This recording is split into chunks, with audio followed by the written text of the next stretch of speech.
सर्वप्रथमे होली उत्सव अवसर रे समस्त ओडिशावासी को मोर शुभेच्छा अभिनंदन।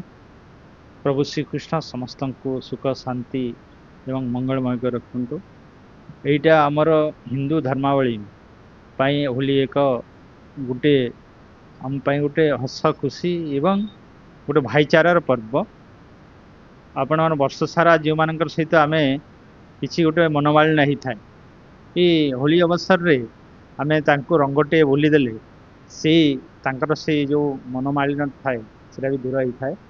आ प्रभु श्रीकृष्ण जितेबाला लीला करिथांती से होली के नहीं आज मानव समाज मध्य तांको अनुकरण करी केवल जे हिंदू समाज कि हिंदू लोक मैंने ये पालन करना।